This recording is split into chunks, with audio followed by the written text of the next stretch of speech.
माता से 2 वरदान मांगे थे। एक तो बोला था कि माँ मेरे गांव में जल नहीं है, मुझे ऐसा जल देना जिससे पीने से, नहाने से, धुलने के पाप पर दूर हो।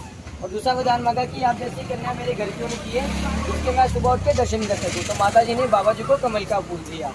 तो उस कमल के फूल में माँ वैष्णो देवी जी के दर्शन है छोटी सी बच्ची के रूप में मिला। वैसे हम ऑल इंडिया में किसी भी मंदिर में जाते हैं भैया, किसी भी मंदिर में गुड्डे गुड्डी का प्रसाद नहीं रहता है।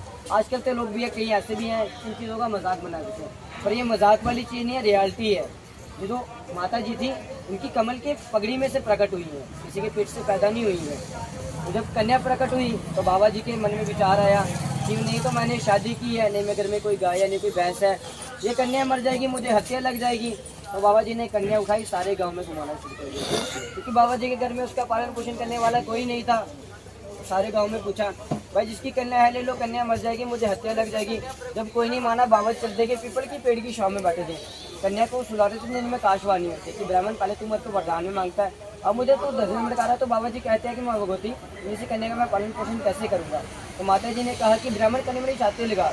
जैसे ही बाबा जी ने कन्या को छाती लगाया, कन्या 5 साल की, इसका नाम ऐसे धुआं कोड़ी।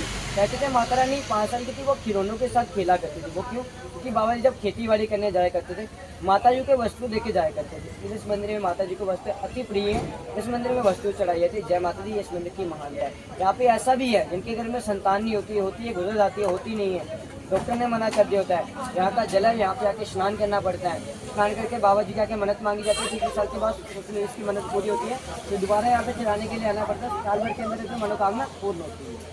ये इस मंदिर की महानता है। जब मनोकामना पूर्ण होती है फिर दोबारा यहाँ पे चढ़ाने के लिए आना पड़ता है। दोबारा क्या रहता है, फिर बाबा जी के लिए धोती कलश रहता है, माता को खिलौने रहते हैं, 5 ब्राह्मणों को भोजन रहता है।